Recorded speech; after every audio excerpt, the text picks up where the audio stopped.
चलिए जानते हैं आज के देश और दुनिया की सिलेक्टेड काम की और महत्वपूर्ण बड़ी खबरों को फटाफट अंदाज में। मोदी आज करेंगे भाजपा के राष्ट्रीय पदाधिकारियों की 2 दिवसीय बैठक का उद्घाटन। गुजरात में विधानसभा चुनाव के दूसरे चरण की आज वोटिंग जारी है। साथ ही बीजेपी ने एक बार फिर से अन्य राज्यों में होने वाले चुनाव को लेकर रणनीति तय करने शुरू कर दिए है। प्रधानमंत्री नरेंद्र मोदी भारतीय जनता पार्टी के राष्ट्रीय पदाधिकारियों की 2 दिवसीय बैठक का उद्घाटन करेंगे।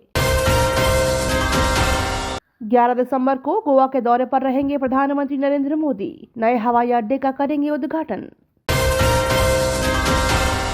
शादीशुदा लोगों की बल्ले बल्ले, मोदी सरकार दे रही है 51,000 रुपए पेंशन। केंद्र सरकार ने शादीशुदा लोगों के लिए पेंशन का एक जबरदस्त प्लान पेश किया है, जिसके तहत लोगों को हर साल लगभग 51,000 रुपए दिए जाएंगे। केंद्र सरकार के कर्मचारियों को मार्च 2023 में मिल सकती है अगली डीए बढ़ोतरी। केंद्र सरकार के कर्मचारियों को मार्च 2023 में अगली डीए बढ़ोतरी मिल सकती है। सरकार ने सितंबर में डीए और डीआर में 4% की बढ़ोतरी की, जिससे देश में 48 लाख केंद्र सरकार के कर्मचारियों और 68 लाख पेंशन भोगियों को दिवाली और त्योहारी सीजन से पहले फायदा हुआ। केंद्र सरकार ने की धान की बम्पर खरीद, 3.2 करोड़ टन हुआ स्टॉक। दिल्ली के शास्त्री नगर में 4 मंजिला इमारत गिरी, पलक झपकते ही जमींदोज हुई बिल्डिंग। दिल्ली एनसीआर में बिगड़ने लगी हवा, जीआरएपी स्टेज 3 लागू। दिल्ली कांग्रेस अध्यक्ष का दावा, झूठे साबित होंगे सारे एग्जिट पोल, 60 से ज्यादा सीटें जीतेंगे। दिल्ली प्रदेश कांग्रेस कमेटी के अध्यक्ष चौधरी अनिल कुमार ने कहा कि इस तरह के एग्जिट पोल हर चुनाव के बाद दिखाए जाते हैं, लेकिन इनमें से ज्यादातर असली चुनाव परिणाम आने के बाद गलत साबित होते हैं। उन्होंने दावा किया कि कांग्रेस एमसीडी चुनाव में 60 से 70 सीटें जीतने में कामयाब रहेंगी।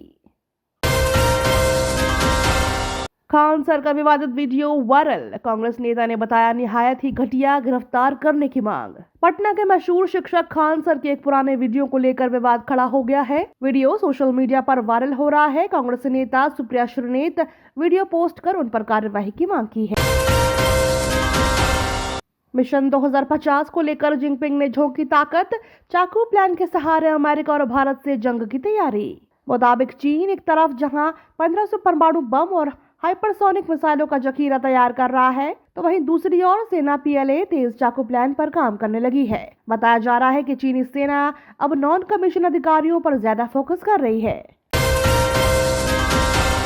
यूक्रेन के ड्रोन ने उड़ाया पुतिन का Tu-95 परमाणु बॉम्बर, रूसी एयरबेस पर भीषण धमाका। रूस ने अमेरिका को लेकर किया दावा, बड़े पैमाने पर बना रहा है बायो वेपन। रूस यूक्रेन युद्ध में बायो वेपन के इस्तेमाल से घातक परिणाम भुगतने पड़ सकते हैं। युद्ध में बायो वेपन का इस्तेमाल होने पर दुनिया एक बार फिर महामारी की चपेट में आ सकती है। जर्मनी वीजा नियम बदलेगा, भारतीयों को ज्यादा मौके मिलेंगे। अमेरिका में नौकरियों में कटौती के बीच बंधी उम्मीद। दुनिया की 5वीं सबसे बड़ी अर्थव्यवस्था जर्मनी कुशल प्रवासियों की तलाश में है। जर्मन सरकार ने देश के विकास में योगदान देने वाले कुशल पेशेवरों के लिए अपने दरवाजे खोलने की तैयारी की है। अमेरिका को घेरने के लिए ड्रैगन की नई चाल, इस खास मकसद से सऊदी अरब का दौरा करेंगे Jinping. Saudi crown prince Mohammed bin Salman चीनी राष्ट्रपति की यात्रा का इंतजार कर रहे हैं। इसके पीछे उनकी अपनी महत्वाकांक्षा है। दरअसल वह खाड़ी देशों में अपना दबदबा कायम करना चाहते हैं। एक्सपर्ट्स कहते हैं कि उनकी मंशा खुद को खाड़ी देशों का खलीफा बनाने की है। यूक्रेन के दोनेत्स्क और पोल्टावा में धमाके, हवाई हमले का अलर्ट जारी। 14,000 बेरोजगारों को काम देगी सरकार, परिवारों को भी मिलेगा इन 8 योजनाओं का लाभ। कोरोना में बड़ी संख्या में लोगों की नौकरियां गई थी। इनमें बड़ी संख्या रेहड़ी और पटरी वाले वेंडरों की है। अब इनकी मदद के लिए केंद्र सरकार आगे आई है।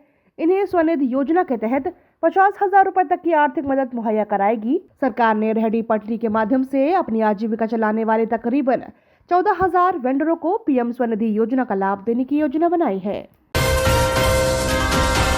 महाराष्ट्र और केरल में तेजी से बढ़ रहे खसरे के मामले, केंद्र सरकार ने राज्यों को इन लक्षणों पर नजर रखने को कहा। डीआरआई दिवस पर केंद्रीय वित्त मंत्री ने दिया बड़ा मैसेज, कहा तस्करी के खिलाफ उठाए जा रहे सख्त कदम। केंद्रीय वित्त मंत्री निर्मला सीतारमण ने कहा कि तस्करी के खिलाफ सख्त कदम उठाए जा रहे हैं। इसका मकसद सीमा शुल्क संगठनों तथा विश्व सीमा शुल्क संगठन इंटरपोल जैसे अंतर्राष्ट्रीय एजेंसियों से प्रवर्तन संबंधित मुद्दों के लिए प्रभावी संपर्क स्थापित करना है। सुप्रीम कोर्ट ने केंद्र को राज्यों में मृत अंग ट्रांसप्लांट पर नियमों में एकरूपता की कमी की जांच करने का निर्देश दिया। सुप्रीम कोर्ट ने केंद्रीय स्वास्थ्य और परिवार कल्याण मंत्रालय को निर्देश दिया कि वह मानव अंग व ऊतक प्रत्यारोपण नियम 2014 के तहत राज्यों में मृतक अंग प्रत्यारोपण के नियमों में एकरूपता की कमी की जांच तेजी से करे। आज इंडियन रेलवेज ने 200 से ज्यादा ट्रेन रद्द की। भारतीय रेलवे IRCTC ने आज सर्दी, कोहरा, मेंटेनेंस और ऑपरेशनल कारणों के चलते 241 ट्रेनें रद्द की हैं। डेली ऐसे ही खबरों से अपडेट रहने के लिए चैनल को सब्सक्राइब करके बेल आइकन को दबाना बिल्कुल ना भूलें।